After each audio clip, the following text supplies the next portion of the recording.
Video শুরুতেই অতি অবশ্যই ক্ষমা চেয়ে নিচ্ছি, কারণ ইংল্যান্ড বনাম স্কটল্যান্ড যে ম্যাচটি হয়েছিল, তো যেটি বৃষ্টির কারণে ফাইনালি পরিত্যক্ত হয়ে যায়, তো সেই ম্যাচের কোনো আপডেট ভিডিও আমি কিছু ব্যক্তিগত কারণের জন্য করতে পারিনি। তো প্রথমেই সবার কাছে ক্ষমা চেয়ে নিচ্ছি। তো এবার যদি আসি ম্যাচে, তো ইংল্যান্ড মুখোমুখি হয়েছিল স্কটল্যান্ডের। তো ইউরোপিয়ান কান্ট্রি যে দেশগুলো রয়েছে তাদের এগেনস্টে কিন্তু আমরা স্ট্রাগল করতে ইংল্যান্ডকে আজকে বলে না, বহুদিন ধরে দেখছি আয়ারল্যান্ড, স্কটল্যান্ড, নেদারল্যান্ড এদের এগেনস্টে স্ট্রাগল করতে। তো সবাই এক্সপেক্ট করেছিল যে ইংল্যান্ড এই ম্যাচে খুব ভালো পারফরমেন্স করবে। তো শুরুতেই টস জিতে ব্যাটিং করার সিদ্ধান্ত নিয়েছিল স্কটল্যান্ড।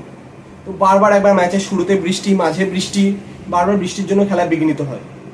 তো প্রথমে তো স্কটল্যান্ড নেমেছিল, কিছুটা খেলা হওয়ার পর আবার বৃষ্টি আসে। তো তারপর ফাইনালি আম্পায়াররা সিদ্ধান্ত নেয় যে 10 ওভার খেলা হবে।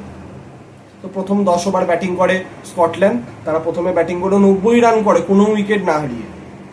তো রিভাইস যে টার্গেট সেটা ইংল্যান্ডের ক্ষেত্রে হয় 10 ওভার 109, কিন্তু তারপর আবার বৃষ্টি আসে। তো ইংল্যান্ড একটি বলও ব্যাটিং করতে পারে না এবং ম্যাচ পরিত্যক্ত হয়ে যায়। দুটি দলই এক এক পয়েন্ট করে পেয়ে যায়। কিন্তু ম্যাচ পরিত্যক্ত হয়ে গেলেও যে স্কটল্যান্ডকে দেখে কিন্তু সত্যি মনে হচ্ছিল যে তারা প্রিপেয়ার হয়ে এসছে। তারা যে মাইন্ডসেটে ব্যাটিং করছিল against Mark Wood, Jofra Archer, Adil Rashid, Moeen Ali, Chris Jordan, top class bowler, কিন্তু তাদের এগেনস্টে যেভাবে তাদের ওপেনাররা ব্যাটিং করছিল, এবং এক্ষেত্রে অবশ্যই একটি উইকেট তারা নিয়ে নিয়েছিল, মার্কুড নিয়ে নিয়েছিল, কিন্তু পরে দেখা যায় যে সেটি নো বল।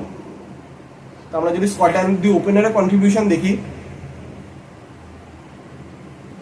মুনসি তিনি 31 বলে 41 নট আউট এবং এম জোন্স 30 বলে 45 নট আউট। এবং বোলিংয়ে মার্কুড 2 ওভারে 11 রান দিয়েছে, জোফরা আর্চার 2 ওভারে 12, মঈন আলী 2 ওভারে 15, ক্রিস জর্ডান 2 ওভারে 24 এবং আদিল রশিদ 2 ওভারে 26 রান দিয়েছে।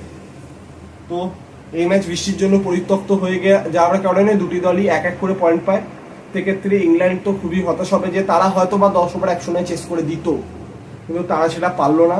তারা চাইবে নেক্সট ম্যাচটা যাতে তারা জিততে। এবং স্কটল্যান্ড তারা একটি পয়েন্ট পেয়েছে, অতি অবশ্যই তাদের পয়েন্ট অফ ভিউ থেকে দেখতে গেলে পুরো ম্যাচ হয়তো হেরেই যেত, তার থেকে একটা পয়েন্ট তো অবশ্যই বেটার। কিন্তু তারা যে 10 ওভার যেভাবে ব্যাটিং করেছে সেটা তাদেরকে কিন্তু আগামী দিনে প্রচণ্ডভাবে কনফিডেন্স বাড়াবে।